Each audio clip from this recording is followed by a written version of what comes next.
Good morning.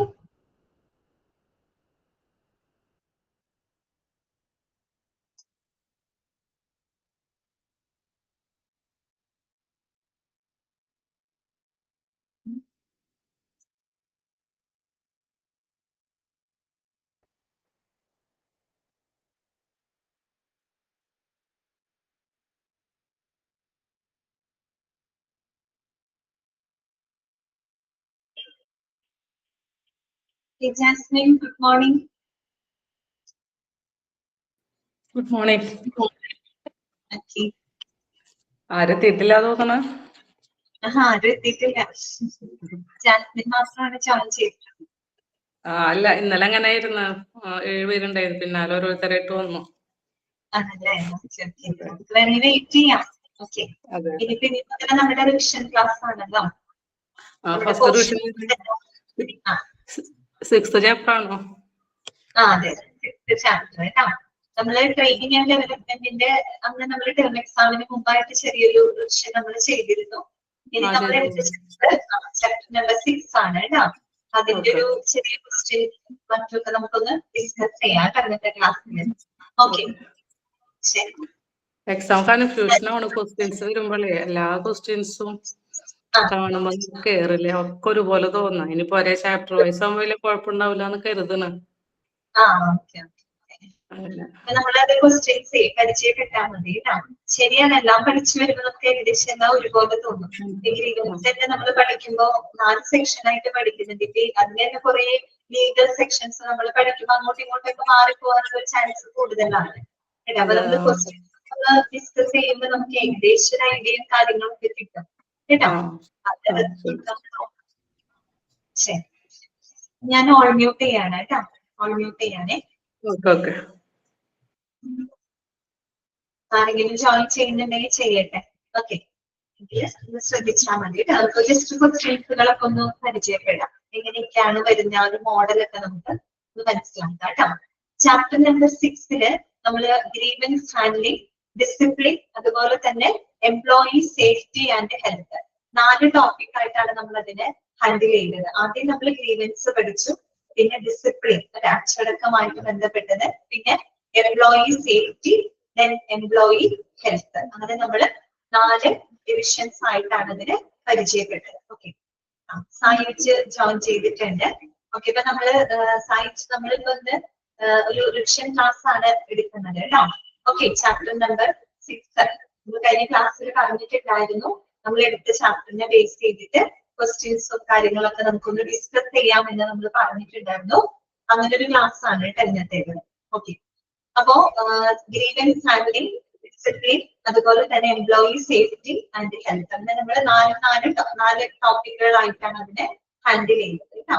Okay, ആദ്യം നമ്മൾ പഠിച്ചത് എംപ്ലോയി ഗ്രീവൻസിനെ പറ്റിയിട്ടാണ്. ഗ്രീവൻസ് എന്ന് പറഞ്ഞാൽ അറിയാലോ, അവരുടെ പ്രശ്നങ്ങളാണ് അല്ലെങ്കിൽ ആശങ്കകള്, അവരുടെ കൺസേൺസ്, ഇതൊക്കെയാണ് ഗ്രീവൻസസ് എന്നതുകൊണ്ട് ഉദ്ദേശിക്കുന്നത് കേട്ടോ. ഓക്കെ, അപ്പൊ നമ്മൾ അതിന്റെ മീനിങ്ങും ഡെഫിനേഷനും ഒക്കെ നമ്മൾ കണ്ടു. അവിടെ ആദ്യത്തെ ഒരു ഡെഫിനേഷൻ ഇമ്പോർട്ടന്റ് ആണ്. ഗ്രീവൻസ് എന്താണ്? That can be referred to as a feeling of discontentment and dissatisfaction that an employee has regarding his employment. Okay, അപ്പൊ നമുക്ക് ഒരു ക്വസ്റ്റ്യൻസുകൾ ഒന്ന് ജസ്റ്റ് നോക്കാം കേട്ടോ. ഫസ്റ്റ് ക്വസ്റ്റ്യൻ ഒന്ന് ശ്രദ്ധിക്കാം. ഞാൻ അതിന്റെ ഓപ്ഷൻസും മറ്റും വായിക്കാം കേട്ടോ. അപ്പൊ നിങ്ങൾക്ക് തന്നെ ആൻസർ ചെയ്യാൻ പറ്റുന്നുണ്ടോ എന്നുള്ളത് നിങ്ങളൊന്ന് നോക്കുക കേട്ടോ. ഓക്കെ, ചിലപ്പോ നിങ്ങളുടെ ആൻസറുകൾ ചിലപ്പോൾ തെറ്റാവാം, ശരിയാവാം, എന്തായാലും കുഴപ്പമില്ല. നമുക്ക് ആൻസർ ചെയ്യാൻ പറ്റുന്നുണ്ടോ എന്നുള്ളത് ഒന്ന് ചെക്ക് ചെയ്യാം കേട്ടോ. ഫസ്റ്റ് ക്വസ്റ്റ്യൻ വായിക്കാം, ശ്രദ്ധിക്കുക കേട്ടോ. A feeling of discontentment and dissatisfaction that an employee has regarding his employment is known as. ആദ്യത്തെ സെന്റൻസ് തന്നെയാണ് അവിടെ കൊടുത്തിരിക്കുന്നത് കേട്ടോ. A feeling of discontentment and dissatisfaction that an employee has regarding his employment is known as. Options വായിക്കാം. Discipline issue, safety hazard, the grievance, the health problem. ഇതായിരിക്കും answer വരുന്നത്. നോക്കിയേ, ഇതായിരിക്കും സി ആണ്. ഓക്കെ, വെരി ഗുഡ്, കറക്റ്റ് ആണ്. Grievance. നമ്മൾ അത് തന്നെയാണ് പഠിച്ചത് അല്ലെ. ഗ്രീവൻസ് എന്ന് പറഞ്ഞ എന്താണ്? It is the feeling of discontentment, ഒരു അതൃപ്തിയാണ് അല്ലെ, അല്ലെങ്കിൽ ഒരു അസംതൃപ്തിയാണ്. അതായത് ഒരു വ്യക്തിക്ക് അവരുടെ എംപ്ലോയ്മെന്റ്, അവരുടെ ജോലിയുമായിട്ട് ബന്ധപ്പെട്ടുണ്ടാകുന്ന ആ ഒരു അസംതൃപ്തി അല്ലെങ്കിൽ ആ ഒരു ആശങ്ക, അതിനെയാണ് നമ്മൾ എന്ത് പറയുന്നത്? ഗ്രീവൻസ് എന്നുകൊണ്ട് ഉദ്ദേശിക്കുന്നത്. ക്ലിയർ ആയല്ലോ? സെക്കൻഡ് ക്വസ്റ്റ്യൻ ശ്രദ്ധിക്കാം കേട്ടോ. അക്കോർഡിംഗ് ടു പ്രൊഫസർ ജൂഷ്യസ്, അപ്പൊ നമ്മള് എത്ര പേരുടെ ഡെഫിനേഷൻ നമ്മൾ അവിടെ പഠിച്ചിട്ടുണ്ട്? 4 പേരുടെ ഡെഫിനേഷൻസ് നമ്മൾ പഠിച്ചിട്ടുണ്ട്. ഹെൽത്ത് ഡേവിസ്, പിന്നെ പ്രൊഫസർ ജൂഷ്യസ്, ഡെയിൻ യോർഡർ, പിന്നെ ഇന്റർനാഷണൽ ലേബർ ഓർഗനൈസേഷൻ. അപ്പൊ ഈ 4 പേരുടെ നമ്മള് ഡെഫിനേഷൻസ് അവിടെ പഠിച്ചിട്ടുണ്ട്. അതൊക്കെ നോട്ട് ചെയ്യണം. ഒരു ഡെഫിനേഷൻ കണ്ടാൽ അത് ആരുടേതാണ് എന്ന് നിങ്ങൾക്ക് തിരിച്ചറിയാനായിട്ട് സാധിക്കണം. ഓക്കെ, അപ്പോ ചോദ്യം ശ്രദ്ധിക്കാം. According to Professor Jusius, a grievance is any discontent arising out of anything connected with the company that an employee feels is option A, fair and just, B, unfair, unjust or inequitable, option C, a reason for promotion, option D, a positive experience. എന്തായിരിക്കും answer വരുന്നത്? ഇതായിരിക്കും answer വരുന്നത്. Okay, correct ആണ്. Option B ആണ് correct answer കേട്ടോ. Unfair, unjust or inequitable. ചോദ്യം എന്തായിരുന്നു? Professor ജൂഷ്യസിന്റെ അഭിപ്രായത്തില് a grievance is any discontent arising out of anything connected with the company that an employee feels. അതായത് ഒരു കമ്പനിയുമായിട്ട് ബന്ധപ്പെട്ട് ഒരു എംപ്ലോയിക്ക് ഫീൽ ചെയ്യുന്ന എങ്ങനെയുള്ള ഫീലിംഗ് ആണെന്നാണ് ചോദിച്ചിരിക്കുന്നത്. ഓപ്ഷൻ എയില് പറയുന്നത് fair and just feeling. Fair and just feeling ആണോ? അല്ല. ഓപ്ഷൻ ബി എന്താണ്? Unfair, unjust or inequitable. Option C, a reason for promotion. Option D, a positive experience. ഏതാണ് ആൻസർ വരിക?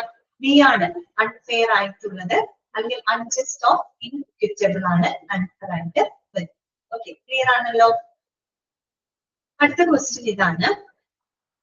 A grievance that arises from the faulty implementation of organizational policies where an employee's expectations are not met is a എന്ന് പറഞ്ഞിട്ടാണ് ചോദ്യം.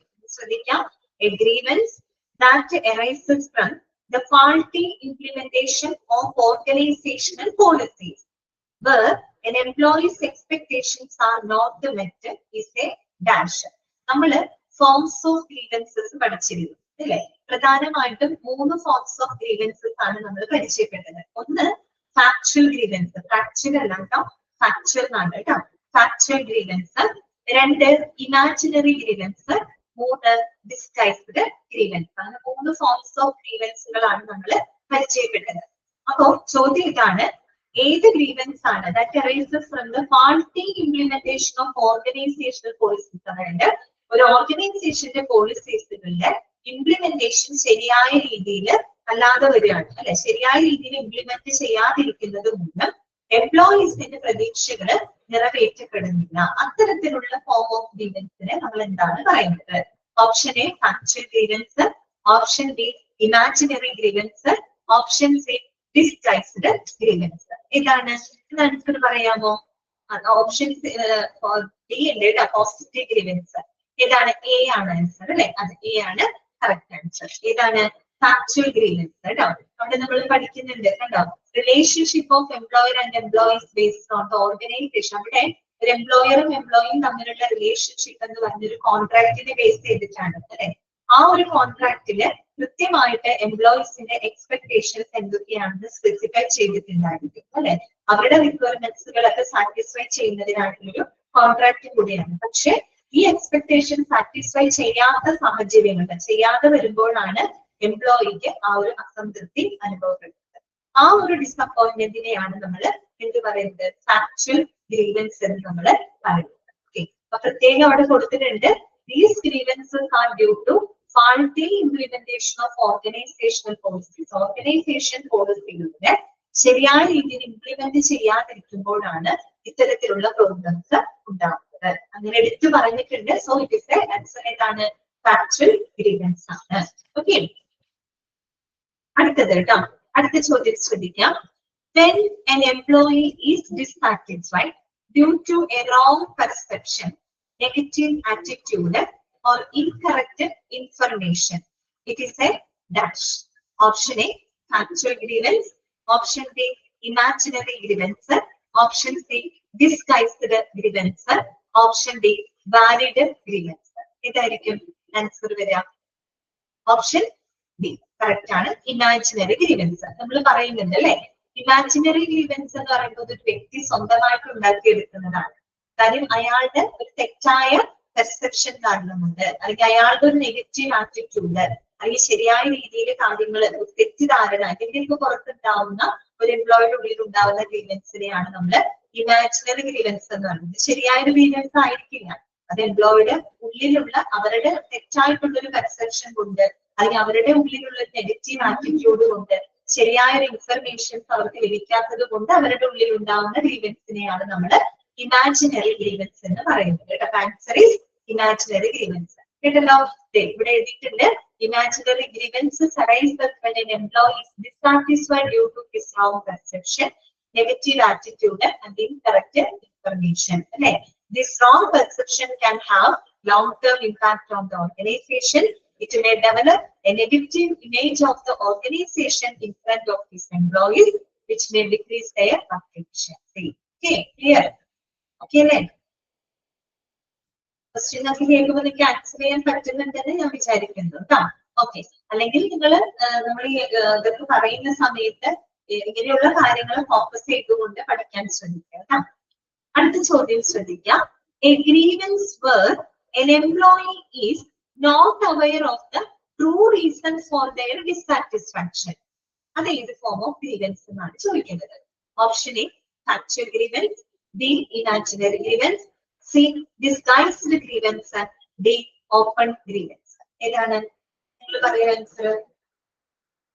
Option C. Okay, very good, correct ആണ്. Disguised grievance. അവിടെ എന്താ പറഞ്ഞത് നമ്മള്? When an employee is not aware about the reasons for his dissatisfaction, അവരുടെ അസംതൃപ്തിയുടെ കാരണം എന്താണെന്ന് അവർക്ക് തന്നെ അറിയാത്തൊരവസ്ഥ. എന്താണ് ആ ഡിസാറ്റിസ്ഫാക്ഷന്റെ റീസൺ എന്ന് അവർക്ക് അറിയാത്ത ഒരവസ്ഥ അല്ലെ? അത്തരത്തിലുള്ള ഗ്രീവൻസിനെയാണ് നമ്മൾ ഡിസ്ഗൈസ്ഡ് ഗ്രീവൻസ് എന്ന് പറയുന്നത് കേട്ടോ. ഓക്കെ, ക്ലിയർ ആയല്ലോ? പിന്നെ നമ്മൾ പഠിച്ചത് സോഴ്സസ് ഓഫ് ഗ്രീവൻസസ് ആണ് അല്ലെ? എങ്ങനെയൊക്കെയാണ് ഇത്തരം ഗ്രീവൻസുകൾ ഉണ്ടാവാനുള്ള സോഴ്സസുകൾ, ഇങ്ങനെയൊക്കെ ഇത്തരം ഗ്രീവൻസുകൾ ഉണ്ടാവാം നമ്മൾ പറഞ്ഞു. പ്രധാനമായിട്ട് ഒന്ന് മാനേജ്മെന്റ് പ്രാക്ടീസസ് ആണ്, രണ്ട് grievances resulting from personnel management, മൂന്ന് വർക്കിംഗ് കണ്ടീഷൻ. മൂന്ന് പോയിന്റുകളാണ് നമ്മൾ പറഞ്ഞത്. അതിൽ ഓരോ പോയിന്റിന് ഒരുപാട് സബ് ഡിവിഷൻസ് ഉണ്ട്. ഒന്നാമത്തെ നമ്മൾ പറഞ്ഞത് മാനേജ്മെന്റ് പ്രാക്ടീസസ് ആണ് അല്ലെ? അതിൽ തന്നെ 4 എണ്ണം വരുന്നുണ്ട്. Management style, social distance, implementation of personal policies, communication gap. രണ്ടിന് അഞ്ചാമത് വന്നത് അതിനകത്ത് സൂപ്പർവൈസറി പ്രാക്ടീസസ്. ഓർമ്മയുണ്ടല്ലോ ഓരോന്ന് എന്താന്നുള്ളത്? പിന്നെ നമ്മൾ പറഞ്ഞത് grievances resulting from personnel management. അതിൽ തന്നെ 3 ടൈപ്പ് വന്നു. Negative attitude, health problem, impractical expectation, മൂന്നാമത്തത് വർക്കിംഗ് കണ്ടീഷൻ. ഓക്കെ, ഇത്രയാണ് നമ്മൾ അവിടെ ഫോംസ് ഓഫ് ഗ്രീവൻസസ് ആയിട്ട് പഠിച്ചത്. അപ്പൊ ക്വസ്റ്റ്യൻ ഒന്ന് ശ്രദ്ധിക്കാം. An autocratic style of management in an organization with a highly qualified people can be a source of grievance related to option A, working conditions, option B, personal management, option C, management practices, option D, employee health. Answer ചെയ്യാൻ പറ്റുമോ നോക്കി ചോദ്യം ശ്രദ്ധിക്കാം. An autocratic style of management in an organization. ഒരു ഓർഗനൈസേഷന്റെ ഒരു autocratic style of management. Autocratic style of management എന്ന് പറയുന്നത് എന്താണ്? അവിടെ മാനേജ്മെന്റ് ആണ് സുപ്പീരിയർ ആയിട്ടിരിക്കുന്നത്. അവർ സ്വന്തമായിട്ട് തീരുമാനങ്ങൾ എടുക്കും. മറ്റാരുടെ അടുത്ത് അവർ ചോദിക്കുന്നുണ്ടോ? ഇല്ല, ആരുടെ അഭിപ്രായങ്ങൾ ചോദിക്കുന്നില്ല. മാനേജ്മെന്റ് അവരുടെ സ്വന്തം ഇഷ്ടത്തിന് അവരെന്ത് ചെയ്യുന്നു? തീരുമാനങ്ങൾ എടുക്കുന്നു. അപ്പൊ അങ്ങനെയുള്ള ഒരു autocratic style of management in an organisation, അതും വിത്ത് ഹൈലി ക്വാളിഫൈഡ് പീപ്പിൾ അല്ലെ? അതായത് ആ ഒരു സ്ഥാപനത്തിൽ ഒരു പക്ഷേ വളരെ ക്വാളിഫൈഡ് ആയിട്ടുള്ള ആളുകൾ ഉണ്ടായിരിക്കും. That can be a source of grievance that is related to dash. എന്തുമായിട്ട് ബന്ധപ്പെട്ട എന്താണ്? ഗ്രീവൻസ് ആണ്? ഏത് സോഴ്സുമായിട്ട് ബന്ധപ്പെട്ട ഗ്രീവൻസ് എന്നാണ് ചോദ്യം. സോ ഇതൊക്കെയാണ് വർക്കിംഗ് കണ്ടീഷൻസുമായിട്ട് ബന്ധപ്പെട്ട ഗ്രീവൻസ് ആണോ, അതോ പേഴ്സണൽ മാനേജ്മെന്റുമായിട്ട് ബന്ധപ്പെട്ടതാണോ, മാനേജ്മെന്റ് പ്രാക്ടീസസ് ആയിട്ട് ബന്ധപ്പെട്ടതാണോ, അതോ എംപ്ലോയി ഹെൽത്തുമായിട്ട് ബന്ധപ്പെട്ട ഗ്രീവൻസ് ആണോ? ഏതാണ് ഉത്തരം? സി ആണ്. Management practices. നിങ്ങൾ 3 പോയിന്റുകളാണ് അതിന് പഠിച്ചത് അല്ലെ? സോഴ്സസ് ഏതൊക്കെയാ? 3 പോയിന്റുകളാണ്. ഒന്ന് മാനേജ്മെന്റ് പ്രാക്ടീസസ്, 2 എന്താണ് grievances resulting from the personnel management, 3 working condition. അത് തന്നെയാണ് ഡയറക്റ്റ് ആണ് ചോദിച്ചിരിക്കുന്നത്. അതില് ഓട്ടോക്രാറ്റിക് സ്റ്റൈൽ ഓഫ് മാനേജ്മെന്റ് വരുന്നത് ഏതിനകത്താ? അത് മാനേജ്മെന്റ് പ്രാക്ടീസസ് ആയിട്ട് ബന്ധപ്പെട്ടത്. മാനേജ്മെന്റ് സ്റ്റൈൽ ആയിക്കോട്ടെ, സോഷ്യൽ ഡിസ്റ്റൻസ്, അതുപോലെ implementation of personal policies, communication gap, അതുപോലെ സൂപ്പർവൈസറി പ്രാക്ടീസസ്. ഇത് 5 വരുന്നത് എന്തിന്റെ കീഴിലാണ്? മാനേജ്മെന്റ് പ്രാക്ടീസസിന്റെ കീഴിലായിട്ടാണ് വരുന്നത്. അതേസമയം negative attitude, health problem, impractical expectation, ഇതൊക്കെ എന്തിന് വരുന്നതാ? ഗ്രീവൻസ് റിസൾട്ടിംഗ് ഫ്രം പേഴ്സണൽ മാനേജ്മെന്റിന് വരുന്നതാണ്.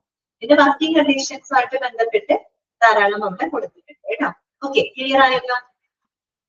അടുത്ത ചോദ്യം ശ്രദ്ധിക്കാം. A lakh of communication between employees and management regarding proposed actions like layoffs or mergers can cause grievances due to option A, communication gap, option B, faulty supervisory practice, option C, negative attitude of the employee, option D, rigid production standard. എന്താണ് answer വരിക? A lack of communication between okay, correct ആണ്. Option A ആണ് കേട്ടോ. Communication gap ആണ് അല്ലെ? അത് ഏതിനകത്ത് വരുന്നതാണ്? Management പ്രാക്ടീസസിനകത്ത് വരുന്ന ഒരു കാര്യമാണ് അല്ലെ? അതായത് എംപ്ലോയീസിനും മാനേജ്മെന്റിനും ഇടയിലുള്ള ആ ഒരു കമ്മ്യൂണിക്കേഷൻ, അതും വരുന്ന, അതായത് പ്രപ്പോസല് നമ്മൾ നടത്താൻ ആ ഒരു ഓർഗനൈസേഷൻ നടക്കാൻ പോകുന്ന കാര്യങ്ങളെ പറ്റിയിട്ട് ഈ പറഞ്ഞ എംപ്ലോയീസിന്റെ മാനേജ്മെന്റിന്റെ ഇടയിൽ ഒരു പ്രോപ്പർ കമ്മ്യൂണിക്കേഷൻ ഇല്ലാതെ വന്നു കഴിഞ്ഞാൽ അത് പലതരത്തിലുള്ള ഗ്രീവൻസസിന് ഇടവരുത്തുന്നുണ്ട്. അത് ഏതിൽ വരുന്നതാണ്? അത് കമ്മ്യൂണിക്കേഷൻ ഗ്യാപ്പിന് നമ്മൾ പറഞ്ഞത്. നിങ്ങൾക്ക് നോക്കാം, ടെക്സ്റ്റിൽ നിങ്ങൾക്ക് കാണാൻ പറ്റും. കണ്ടോ? Communication gap, lack of communication between employees and management can also cause grievance. കേട്ടോ? ഓപ്ഷൻ എ ആണ് കറക്റ്റ് ആൻസർ കേട്ടോ. അടുത്ത ചോദ്യം ശ്രദ്ധിക്കാം. Impractical expectations and over ambition in an employee can be a source of grievance resulting from. ചോദ്യം ശ്രദ്ധിക്കാം. Impractical expectations, നമുക്ക് ഒരിക്കലും പ്രാക്ടിക്കൽ അല്ലാത്ത പ്രതീക്ഷകളും, and over ambition in an employee, അതുപോലെ എംപ്ലോയിയുടെ ഉള്ളിൽ ഉണ്ടാവുന്ന ഓവർ ആയിട്ടുള്ള അംബീഷൻ, അവരുടെ ഒരു expectation, that can be a source of grievance. അതും ഒരു ഗ്രീവൻസിന് കാരണമാണ്. ദാറ്റ് റിസൾട്ടിംഗ് ഫ്രം, അത് എവിടെ നിന്നുണ്ടായതാണെന്ന്. Option A, management practices, option B, personnel management, option C, working conditions, option D, company policies. Answer പറഞ്ഞേ, ഏതിന് വരുന്നതാണത്? ഓപ്ഷൻ ബി ആണ് കേട്ടോ, പേഴ്സണൽ മാനേജ്മെന്റ്. ഓക്കെ, കറക്റ്റ് ആണ് കേട്ടോ. പേഴ്സണൽ മാനേജ്മെന്റുമായിട്ട് ബന്ധപ്പെട്ടാണ് നമ്മളത് പഠിച്ചത്, ശരിയല്ലേ? ഏതാ? Negative attitude of employee, health problems, അതുപോലെ തന്നെ ഇംപ്രാക്ടിക്കൽ എന്താണ് ഇംപ്രാക്ടിക്കൽ എക്സ്പെക്ടേഷൻ. ഇതെല്ലാം നമ്മൾ പേഴ്സണൽ മാനേജ്മെന്റുമായിട്ട് ബന്ധപ്പെട്ട് പറഞ്ഞതാണ്. ഓക്കെ, അതിനകത്ത് ഇവിടെ പറയുന്നുണ്ട് അല്ലെ? ഓക്കെ, അടുത്തത് കേട്ടോ. നെക്സ്റ്റ് ചോദ്യം ശ്രദ്ധിക്കാം. Bad conditions of the workplace, like a lack of drinking water or damaged workstations, are the sources of grievances related to dash. Another parayam, bad conditions of the workplace, like a lack of drinking water or damaged workstations, are the sources of grievances related to. Option A, management style, option B, personal maladjustment, option C, working conditions, and option D, communication gaps. ഏതാണ് answer വരിക? പറയൂ, ഏതാണ് answer വരിക? Option C correct ആണ് കേട്ടോ. Working conditions അല്ലെ? Working കണ്ടീഷൻസുമായിട്ട് ബന്ധപ്പെട്ട് വരുന്ന ഗ്രീവൻസ് ആണ് പറഞ്ഞത്. അതിനകത്ത് പറയുന്ന ഒരു സംഭവമാണ് അല്ലെ. കണ്ടോ, rigid production standard, mismatch of the skills of worker and requirement of the job, lack of adequate tools, machines and equipment to successfully complete a given task, changes in working hours or techniques, poor rapport with supervisor, bad conditions, അതാണ് ചോദിച്ചത് അല്ലെ. Bad conditions of workplace like unavailability of drinking water, damaged workstation, inadequate sanitation facilities, etc. Poor disciplinary system. ഉത്തരം എന്താണ്? Working conditions. Okay, clear ആയല്ലോ. പിന്നെ നമ്മൾ പഠിച്ചത് effects of grievances ആണ് കേട്ടോ. ഗ്രീവൻസസിന്റെ ഫലങ്ങള് എന്തൊക്കെയാണ്, എന്തിനെയൊക്കെയാണ് ഗ്രീവൻസസ് ബാധിക്കുന്നത്? അവിടെ നമ്മൾ പഠിച്ചു, ഒന്ന് പ്രൊഡക്ഷനെ ബാധിക്കുന്നുണ്ട്, എംപ്ലോയീസിനെ ബാധിക്കുന്നുണ്ട്, അതുപോലെ മാനേജേഴ്സിനെ ബാധിക്കുന്നുണ്ട് അല്ലെ. അത് നമ്മള് വിഭാഗമായിട്ട് നമ്മളത് പറഞ്ഞു അല്ലെ. ഗ്രീവൻസിന്റെ റിസൾട്ട് എന്താണ്, അതിന്റെ ഇഫക്റ്റ് എന്തിനെയൊക്കെ ആരെയൊക്കെ അത് എഫക്ട് ചെയ്യുന്നുണ്ട്, ഏതൊക്കെ രീതിയിൽ എഫക്ട് ചെയ്യുന്നുണ്ട് നമ്മളിവിടെ പറഞ്ഞു. ഓക്കെ, അപ്പൊ നമുക്ക് അടുത്ത ചോദ്യം ഒന്ന് ശ്രദ്ധിക്കാം. What is the effect of unresolved grievances on production? അതായത് പ്രൊഡക്ഷനുമായിട്ട് ബന്ധപ്പെട്ട് പരിഹരിക്കപ്പെടാത്ത ഗ്രീവൻസസുകളുടെ ഇഫക്റ്റ് എന്താണ്? നമ്മൾ പ്രൊഡക്ഷൻ എങ്ങനെയൊക്കെ ബാധിക്കുന്നു എന്ന് പറഞ്ഞ് അഡ്വേഴ്സ് ഇഫക്ട് ഓൺ പ്രൊഡക്ഷൻ എന്ന് പറഞ്ഞ് പഠിക്കുന്നുണ്ട്. Decline in quality of production അല്ലെ. പ്രൊഡക്ഷന്റെ ക്വാളിറ്റി, അതിന്റെ ക്വാളിറ്റി കുറയുന്നു. Decrease in quality of employees product, അതിൽ എംപ്ലോയീസിന്റെ പ്രൊഡക്ടിവിറ്റി കുറയുന്നു. Increase in the wastage of material, soilage, leakage of machinery and increase in production cost. ഇത്രയാണ് നമ്മൾ അവിടെ പറഞ്ഞത്. അപ്പൊ ചോദ്യം, what is the effect of unresolved grievances on production? Option A, an increase in the quality of production. അങ്ങനെയാണോ? അതോ a decrease in the wastage of material? Option C, a decline in the quality and quantity of productivity. Option D, a decrease in production cost. ഏതാണ് answer വരിക?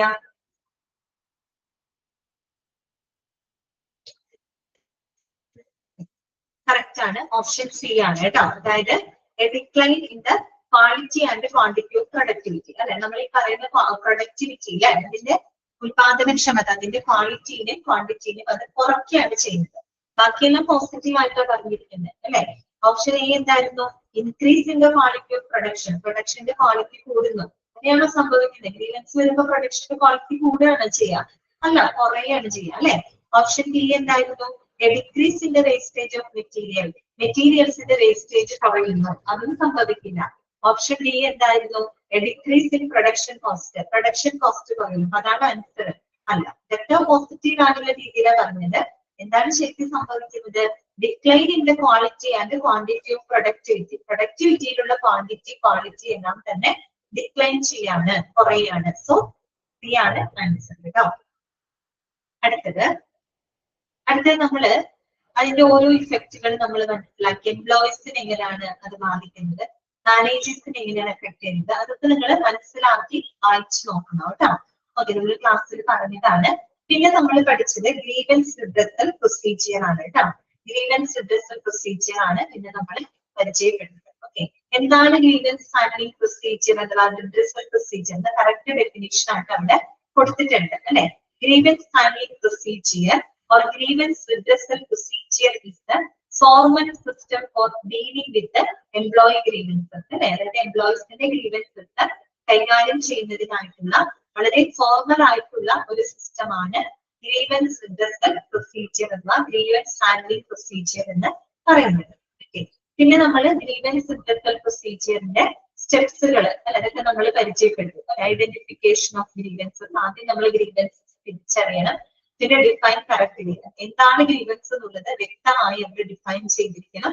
അതുമായിട്ട് ബന്ധപ്പെട്ട് data collection, പിന്നെ നമ്മൾ ആ data collect ചെയ്ത് അതിനെ കൃത്യമായിട്ട് അനലൈസ് ചെയ്യുന്നു, സോൾവ് ചെയ്യുന്നു. പ്രോംപ്റ്റ് റിഡ്രസൽ, ഇത്രയും പെട്ടെന്ന് അതിന് പരിഹാരം കാണുന്നു. Then implementation and follow up, നമ്മൾ ആ പരിഹാരം അത് ഇംപ്ലിമെന്റ് ചെയ്യുകയും അതിന്റെ തുടർ നടപടികൾ എടുക്കുകയും ചെയ്യുന്നു. ഓക്കെ, ഇത്രയും നമ്മൾ അവിടെ പഠിച്ചിട്ടാണ് കേട്ടോ. അപ്പൊ ക്വസ്റ്റ്യൻ ഒന്ന് ശ്രദ്ധിക്കാം. The formal system for dealing with the employee grievances in a step-by-step manner is the option A, disciplinary procedure, option B, safety inspection, option C, grievance redressal procedure, option D performance appraisal. ഇതാണ് answer. പറയൂ, ഇതാണ് answer പറഞ്ഞോളൂ. The formal system for dealing with the employee grievances in a step-by-step manner is the option A disciplinary procedure, option B safety inspection, C grievance redressal procedure, D performance appraisal. ഇതാണ് answer. ഇതാണ് answer. പറയൂ. Option C. Okay Manjima, very good, correct ആണ്. Option C ആണ് answer. Grievance redressal procedure എന്താണ് correct definition അവിടെ കൊടുത്തിട്ടുണ്ട്. അടുത്ത ചോദ്യം ശ്രദ്ധിക്കാം. What is the first step in the grievance handling procedure? Option വേണോ? ഓപ്ഷൻ ഇല്ലാതെ പറയോ നിങ്ങള്? ഒരു ഗ്രീവൻസ് ഹാൻഡ്ലിംഗ് പ്രൊസീജിയറിന്റെ ഫസ്റ്റ് സ്റ്റെപ്പ് എന്താണ്? ഇതാണ് ഫസ്റ്റ് സ്റ്റെപ്പ്. ഓപ്ഷൻസ് വായിക്കാം. Data collection, B identification of grievances, C prompt redressal, D implementation and follow up. ഏതാണ് answer വരിക? Option B.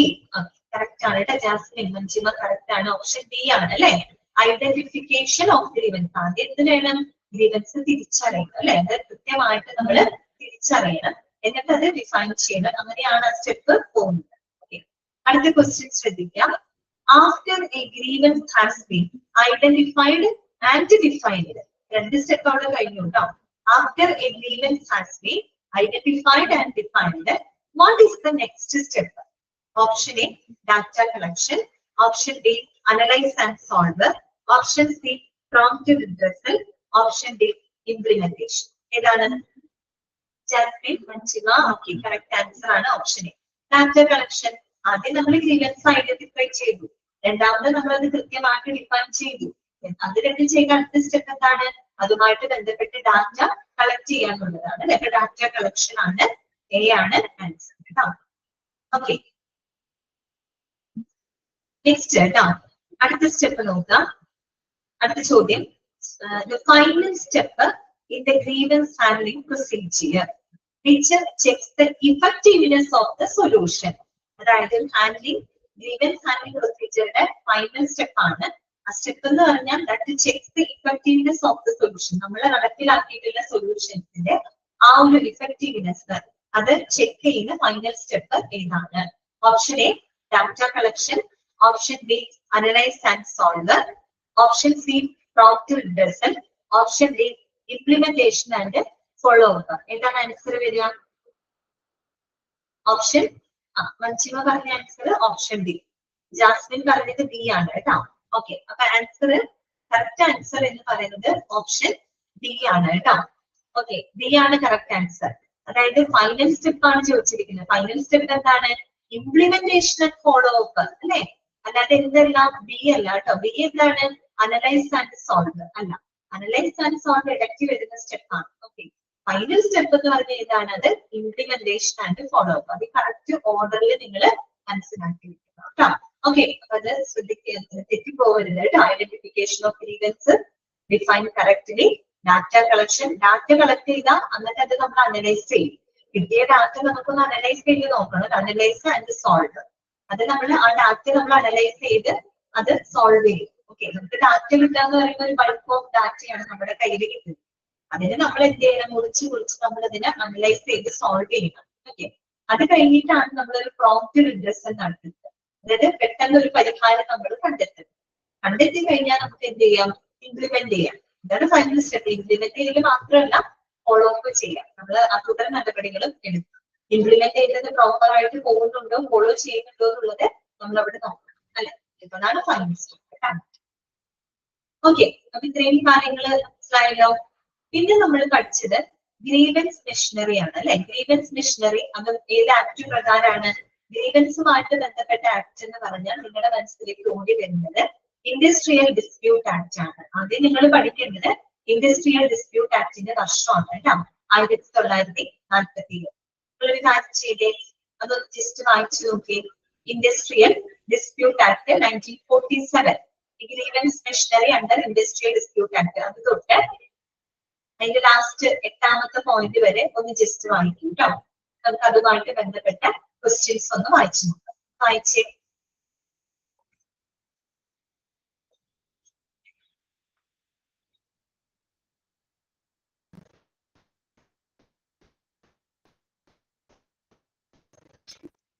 മനസ്സിന്റെ വായിക്കുക കേട്ടോ.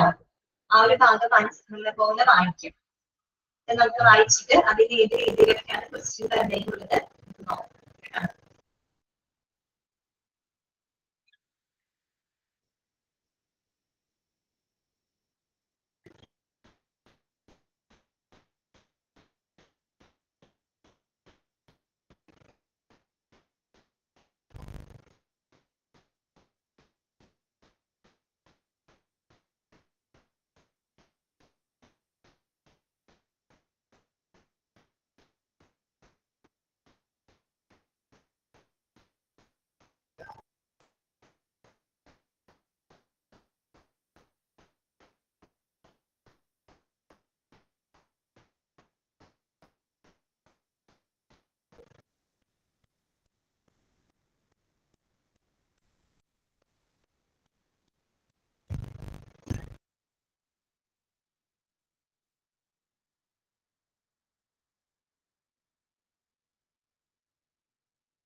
വായിച്ചോ?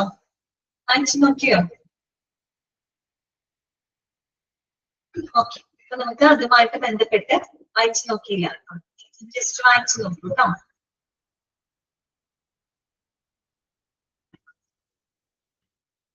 നമ്മൾ അതിന് പറയുന്നത് ഇൻഡസ്ട്രിയൽ ഡിസ്പ്യൂട്ട് ആക്ട് ആണ്, 1947 വർഷം. ഏത് സെക്ഷൻ? Section 9C. ഇതൊക്കെ നോട്ട് ചെയ്യാം കേട്ടോ. 9C section of industrial dispute act 1947. അതിൽ ഓരോ സെക്ഷൻസുകളൊക്കെ കൃത്യമായിട്ടൊന്ന് വായിച്ചു നോക്കാം കേട്ടോ.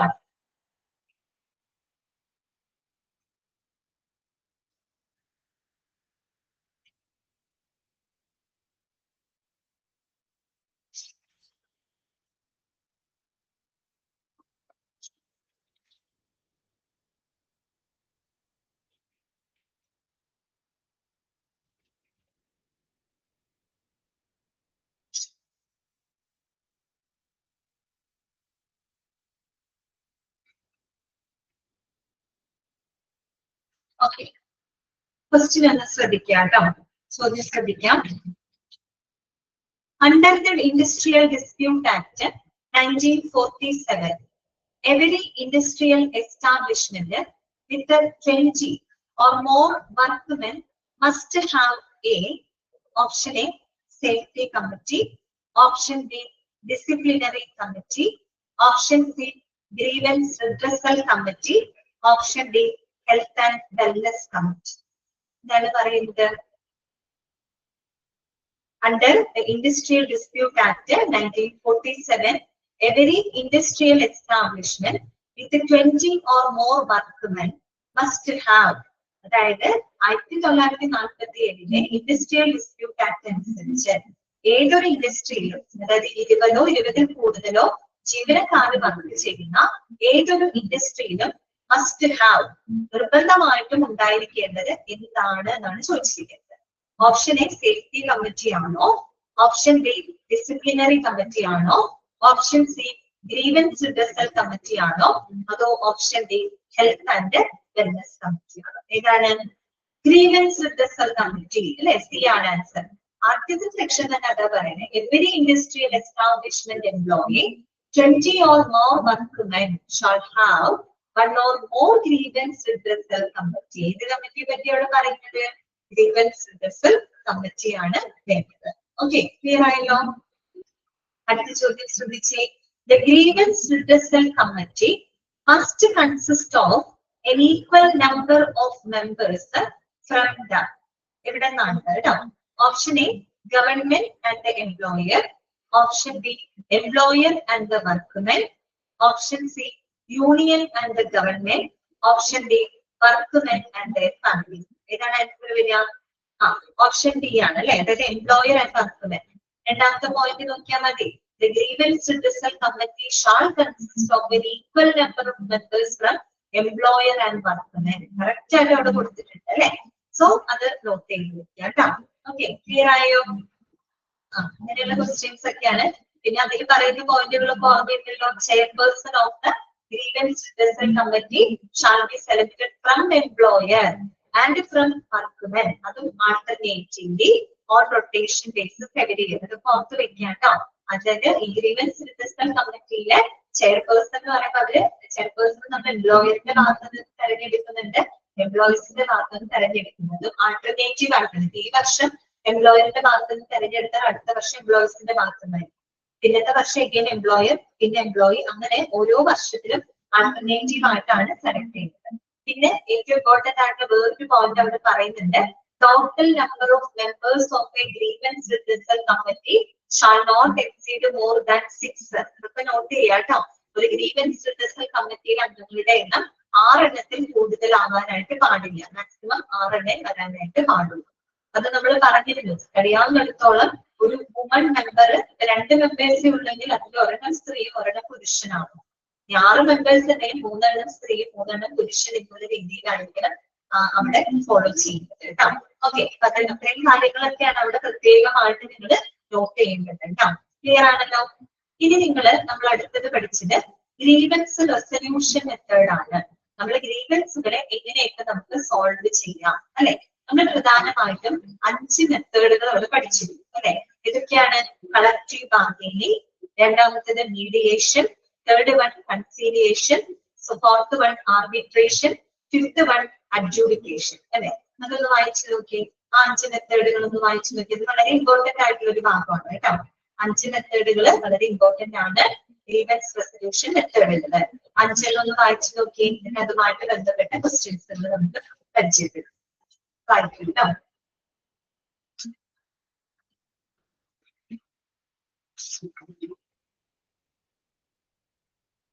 അന്ന് നമ്മൾ അതിന്റെ ഓരോന്നിന്റെ വ്യത്യാസവും കാര്യങ്ങളൊക്കെ നമ്മൾ പറഞ്ഞിട്ടുണ്ടായിരുന്നു.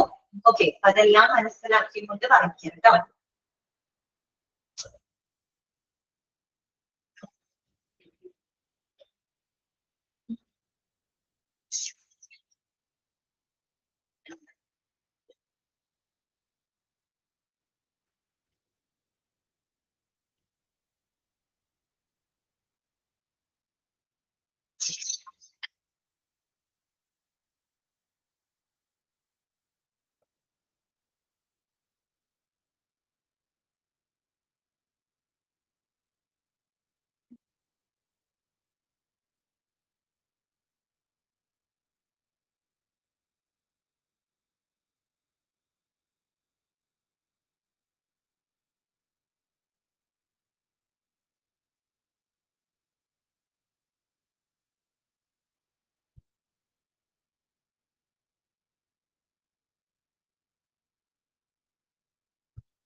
വായിച്ചു നോക്കിയോ?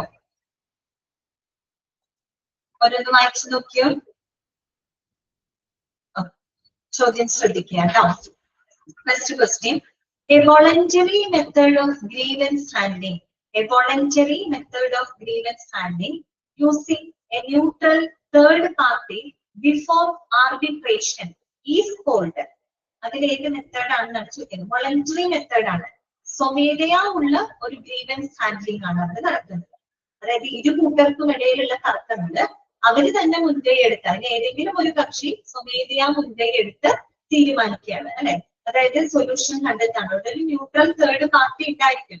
നിഷ്പക്ഷമായിട്ട് മൂന്നാമതൊരു കക്ഷി അവിടെ ഉണ്ടായിരിക്കും. പക്ഷെ അവിടെ സ്വമേധയാ ഇരു കക്ഷികളും ചേർന്ന് സ്വമേധയാ ഒരു ഗ്രീവൻസ് ഹാൻഡ്ലിംഗ് ചെയ്യുന്ന ആ ഒരു മെത്തേഡ് ഏതാണ്? Option A conciliation, option B adjudication, option C collective bargaining, option D mediation. ഏതാണ് ആൻസർ? ഏതാണ് answer? Option D. Okay, mediation correct അല്ലേ? അങ്ങനെ തന്നെയാണ് ഇവിടെ പറയുന്നത്. It is a voluntary method കേട്ടോ. Voluntary method of grievance handling which comes into play when the grievance takes activities even after the formal procedure is undertaken to resolve it. നമുക്ക് സാധാരണ ഒരു പ്രൊസീജിയറിലൂടെ നമുക്ക് ഇത്തരത്തിലുള്ള ഗ്രീവൻസ് ഹാൻഡിൽ ചെയ്യാൻ സാധിക്കാതെ വരുമ്പോൾ നമ്മൾ എന്ത് ചെയ്യാണ്? സ്വമേധയാ ആ ഒരു ഗ്രീവൻസുകൾക്ക് ഒരു സൊല്യൂഷൻ കണ്ടെത്തുന്ന മെത്തേഡാണ് മീഡിയേഷൻ എന്ന് പറയുന്നത് അല്ലെ? പക്ഷെ എന്താണ് ഇത്? നമ്മളൊരു തേർഡ് പാർട്ടി റിഡ്രസൽ അല്ലെ, but it is used before opting for an unadvised third party redressal. Okay, clear? അടുത്ത ചോദ്യം ശ്രദ്ധിക്കാം. The process where a third party studies a grievance and provides an impartial, though not always binding solution is option A conciliation, option B adjudication, option C arbitration, option D collective bargaining. Answer പറയamo? The process where option C correct ആണ്. Arbitration അല്ലെ? ആർബിട്രേഷന്റെ പ്രത്യേകത എന്താണ് നമ്മൾ ഇവിടെ പറഞ്ഞത് നോക്കുക. The process of grievance handling takes place with the help of an unbiased third party. Independent ആയിട്ടുള്ള ഒരു അൺബൈസ്ഡ് ആയിട്ടുള്ള നിഷ്പക്ഷനായിട്ടുള്ള ഒരു തേർഡ് പാർട്ടിയുടെ സഹായത്തോട് കൂടിയിട്ട് നമ്മൾ എന്ത് കണ്ടെത്താണ്? പരിഹാരം കണ്ടെത്താണ്. അവിടെ അദ്ദേഹം എന്ത് ചെയ്യുന്നുണ്ട്? ആ ഗ്രീവൻസ് എന്താന്നുള്ളത് സ്റ്റഡി ചെയ്ത് അതിനൊരു ഇംപാർഷ്യൽ, അതായത് ഇരു കൂട്ടർക്കും ബയസ്ഡ് അല്ലാത്ത രീതിയിൽ നിഷ്പക്ഷമായൊരു ഇംപാർഷ്യൽ സൊല്യൂഷൻ അദ്ദേഹം കണ്ടെത്തി കൊടുക്കുന്നുണ്ട്. പക്ഷെ അത് വേണമെങ്കിൽ അവർക്ക് സ്വീകരിക്കാം, അല്ലെങ്കിൽ വേണ്ട. അതിന്റെ പ്രത്യേകത എന്താണ്? അതൊരിക്കലും ഫോർമൽ ഔപചാരികമായിട്ടൊരു കോടതി അന്തരീക്ഷത്തിലല്ല അത് നടക്കുന്നത് കേട്ടോ. ഓക്കെ, അതാണ് അതിന്റെ ഏറ്റവും വലിയൊരു പ്രത്യേകത. അപ്പൊ ഉത്തരം എന്താണ്? ആർബിട്രേഷൻ ആണ് കേട്ടോ. ഓക്കെ, കറക്റ്റ് ആണ്. അടുത്ത ചോദ്യം ശ്രദ്ധിക്കാം. When a grievance is resolved by a third party employed by the government, third party employed by the government കേട്ടോ, whose decision is binding, അവരുടെ ഡിസിഷൻ ബൈൻഡിങ് ആണ്. അവരുടെ തീരുമാനം അവിടെ മാൻഡേറ്ററി ആണ്, നിർബന്ധമായിട്ട് പാലിച്ചിരിക്കണം. അത് ഏത് മെത്തേഡാണ്? Option A conciliation, B adjudication, C arbitration, D mediation. ഇതാണ് കറക്റ്റ് ആൻസർ വരിക. ഇതാണ് കറക്റ്റ്. ബി ആണ് അല്ലെ, അഡ്ജുഡിക്കേഷൻ. ഈ ആർബിട്രേഷനും അഡ്ജുഡിക്കേഷനും തമ്മിലുള്ള വ്യത്യാസം മനസ്സിലായല്ലോ. ആർബിട്രേഷനിലായാലും അഡ്ജുഡിക്കേഷനിലായാലും ഒരു തേർഡ് പാർട്ടിയുടെ ഹെൽപ്പ് നമ്മൾ എടുക്കുന്നുണ്ട്. പിന്നെ ആർബിട്രേഷനിൽ ഒരു തേർഡ് പാർട്ടി, നിഷ്പക്ഷനായിട്ടുള്ള ഒരു തേർഡ് പാർട്ടി ഒരു സൊല്യൂഷൻ കണ്ടെത്തുന്നുണ്ട്. പക്ഷെ ആ സൊല്യൂഷൻ ബൈൻഡിങ് ആയിട്ടുള്ള ഒരു സൊല്യൂഷൻ അല്ല, എന്ന് വെച്ചാൽ നിർബന്ധമില്ല. അത് വേണമെങ്കിൽ ഇരു കൂട്ടർക്ക് വേണമെങ്കിൽ അക്സെപ്റ്റ് ചെയ്യാം, അല്ലെങ്കിൽ നമുക്കത് റിജക്ട് ചെയ്യാം. പിന്നെ അതൊരു ഔപചാരികമായിട്ടുള്ള കോടതി അന്തരീക്ഷത്തിലല്ല അത് നടക്കുന്നത്. അതാണ് ആർബിട്രേഷൻ. അഡ്ജുഡിക്കേഷൻ, ജുഡീഷ്യൽ സിസ്റ്റം, ജുഡിക്കേഷൻ ഒക്കെ കേൾക്കുമ്പോൾ നിങ്ങൾ അറിയാം അത് ഫോർമൽ ആയിട്ടുള്ള കോർട്ട് സിസ്റ്റത്തിലാണ് നടക്കുന്നത്. ഓക്കെ, അവിടെ ഒരു നിഷ്പക്ഷനായിട്ടുള്ള ഒരു തേർഡ് പാർട്ടി ഉണ്ടാവും. ആ തേർഡ് പാർട്ടി എന്ന് പറയുന്നത് ഒരു ഗവൺമെന്റ് അപ്രൂവ്ഡ് ആയിട്ടുള്ള, ഗവൺമെന്റ് ഡെസിഗ്നേറ്റ് ചെയ്യുന്ന ഒരു തേർഡ് പാർട്ടിയാണ് അവിടെ ഉണ്ടായിരിക്കുന്നത്. That is like A lawyer. Lawyer അവിടെ ഉണ്ടായിരിക്കും. തീർച്ചയായിട്ടും അത് വളരെ ഒരു ഫോർമൽ ആയിട്ടുള്ള ഒരു കോർട്ട് സിസ്റ്റത്തിലാണ് നടക്കുന്നത്. അവിടെ അവര് ഡയറക്ട് ചെയ്യുന്നുണ്ട്, അവര് റെക്കമെൻഡ് ചെയ്യുന്ന സൊല്യൂഷൻ എന്ന് പറയുന്നത് ബൈൻഡിങ് ആയിട്ടുള്ള സൊല്യൂഷൻ ആണ്. അതൊരു കോടതി അധിഷ്ഠിതത്തിൽ തന്നെ നടക്കുന്നത്. അപ്പൊ ഇരു കൂട്ടരും നിർബന്ധമായിട്ടും അത് എന്ത് ചെയ്തിരിക്കണം? പാലിച്ചിരിക്കണം. അതിന്റെ അഡ്ജുഡിക്കേഷൻ ആണ് പറയുക കേട്ടോ. ഓക്കെ, അപ്പൊ ഇതിന്റെ ആൻസർ അഡ്ജുഡിക്കേഷൻ കറക്റ്റ് ആണ് കേട്ടോ. ഓക്കെ, ക്ലിയർ ആയല്ലോ? ഓക്കെ അല്ലേ?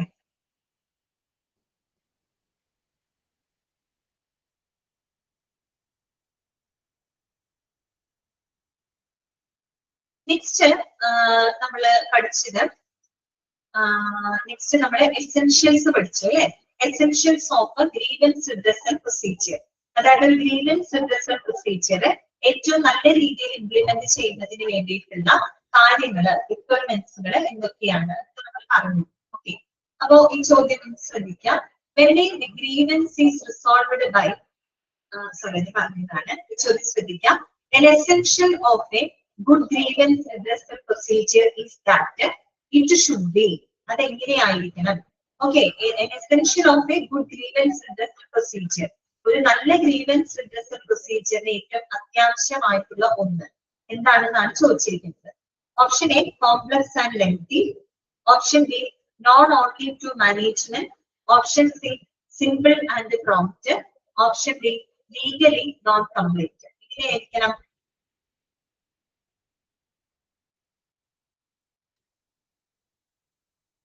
മനസ്സിലായോ ചോദ്യം? ചോദ്യം എന്താണ്? an essential of a good grievance redressal procedure. അതായത് നമ്മളൊരു ഗ്രീവൻസ് റിഡ്രസൽ പ്രൊസീജിയറുകൾ പഠിച്ചതാണ് അല്ലെ. ഒരു നല്ല ഗ്രീവൻസ് റിഡ്രസൽ പ്രൊസീജിയറിന് ഏറ്റവും അത്യാവശ്യമായിട്ടുള്ള കാര്യം എന്താണെന്നാണ് ചോദ്യം. Option A complex and lengthy, B known only to management, മാനേജ്മെന്റിന് മാത്രം അറിയാൻ പാടുള്ള ഗ്രീവൻസ് ആയിരിക്കണം. Option C simple and prompt, option D legally non compliant. ഇതായിരിക്കണം. ഓപ്ഷൻ സി ആണ് കറക്റ്റ് ആൻസർ കേട്ടോ. Simple and prompt.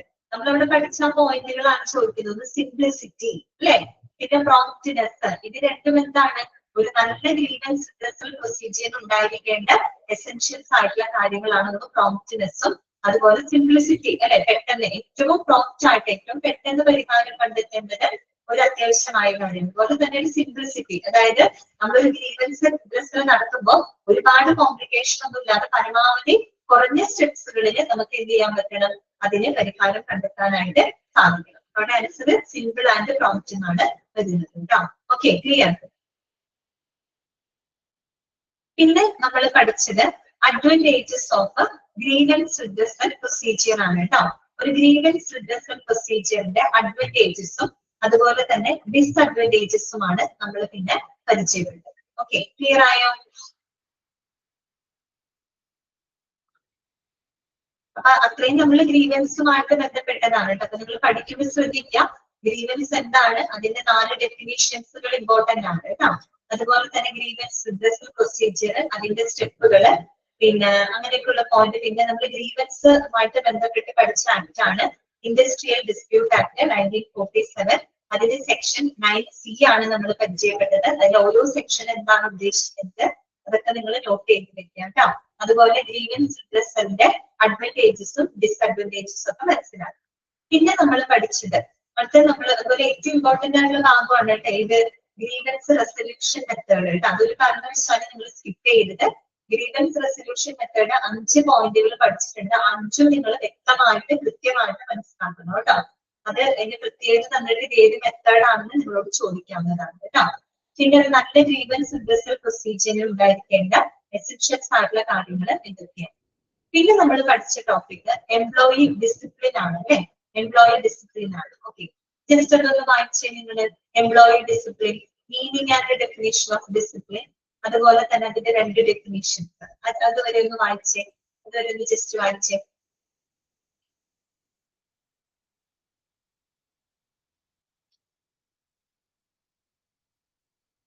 അതും വായിക്കുക, അതുപോലെ തന്നെ ഇത് വായിക്കുക കേട്ടോ. നേച്ചർ ഓഫ് ഡിസിപ്ലിൻ അതും കൂടെ വായിക്കുക കേട്ടോ.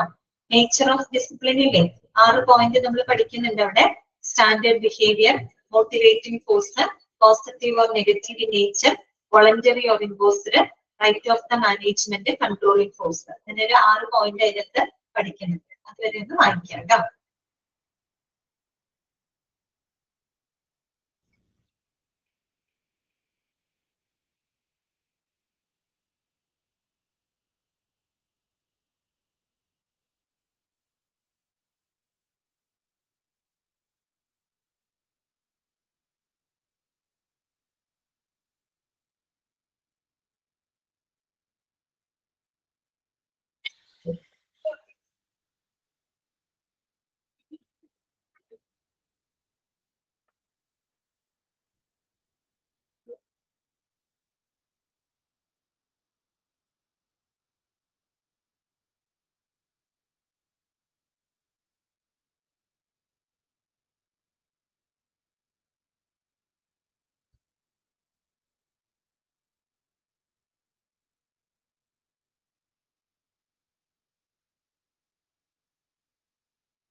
ഓക്കെ, ചോദ്യം ശ്രദ്ധിക്കാം കേട്ടോ. Following rules and regulations in A systematic manor by employees in the interest of the organization is known as.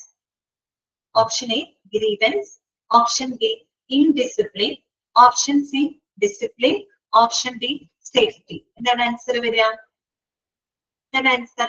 C ആണ് അല്ലെ, ഡിസിപ്ലിൻ. ഡിസിപ്ലിന്റെ ഡെഫിനേഷൻ ആണ് കൊടുത്തിരിക്കുന്നത്, കണ്ടോ? Discipline refers to follow up of rules and regulations in a systematic manner by the employees in the interest of the organization. So direct question ആണ് കേട്ടോ. അടുത്ത ചോദ്യം ശ്രദ്ധിക്കാം. Discipline that motivates employees to standardize their behavior by following a code of conduct is option A positive discipline, option B negative discipline, option C progressive discipline, option D imposed discipline. ഏതാണ്?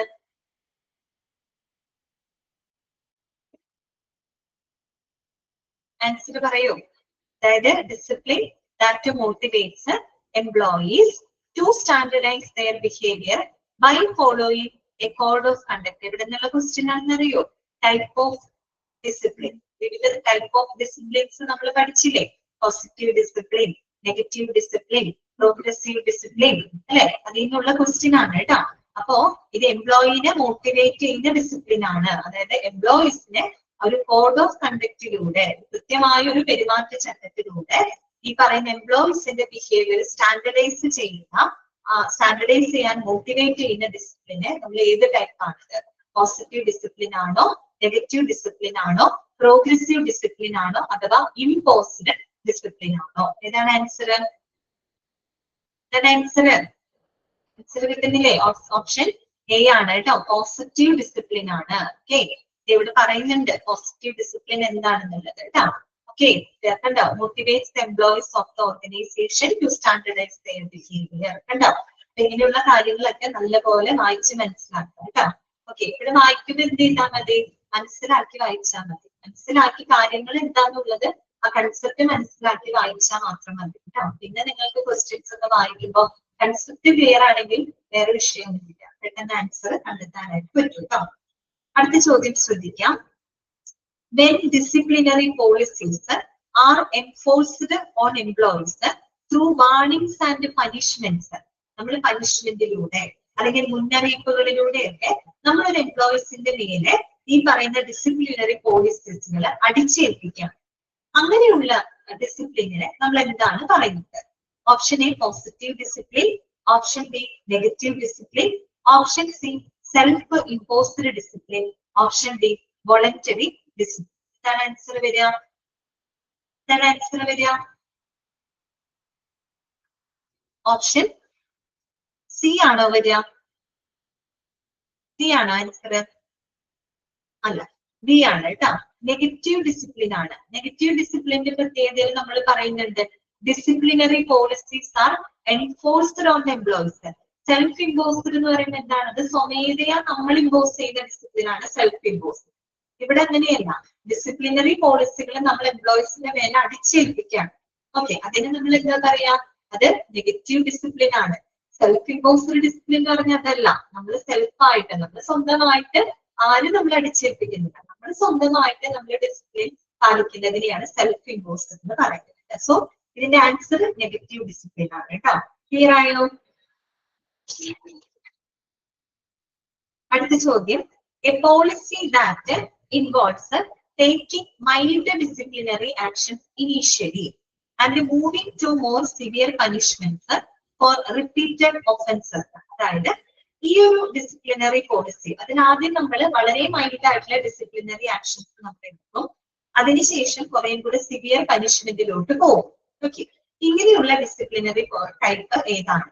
Option A positive discipline, option B negative discipline, option C progressive discipline, option D red hot stove rule. ഏതാണ് answer വരിക? Option C ആണ് അല്ലെ, progressive discipline. അവിടെ അങ്ങനെയല്ലേ, തുടക്കം നമ്മൾ ചെറിയ ചെറിയ ആക്ഷൻസ് എടുക്കും, അപ്പൊ അതിൽ അവർക്ക് ഓപ്ഷൻ ഉണ്ട്, വേണമെങ്കിൽ അവർക്ക് തിരുത്താത്ത പക്ഷം കുറെ കൂടി സിവിയർ ആയിട്ടുള്ള പനിഷ്മെന്റിലോട്ട് നയിക്കും. അത്തരത്തിലുള്ള ടൈപ്പ് ഓഫ് ഡിസിപ്ലിനെ നമുക്ക് പ്രോഗ്രസീവ് ഡിസിപ്ലിൻ എന്നാണ് പറയുന്നത്. ഓക്കെ, ക്ലിയർ ആയോ?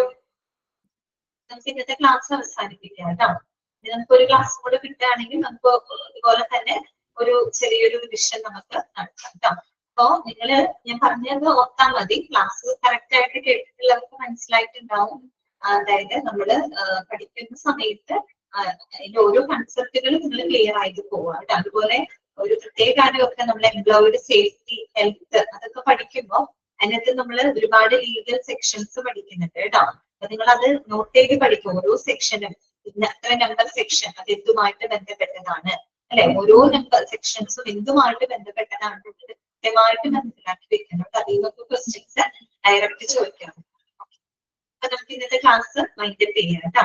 ഓക്കെ ആയിരുന്നോ എല്ലാവർക്കും? ഇത് ഹെൽപ്ഫുൾ ആവട്ടെ എന്ന് വിചാരിക്കുന്നു കേട്ടോ.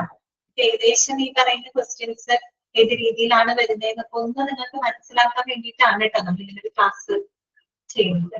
ഓക്കെ, ശരി. നെക്സ്റ്റ് ക്ലാസ്സിൽ കാണാം കേട്ടോ. Thank you.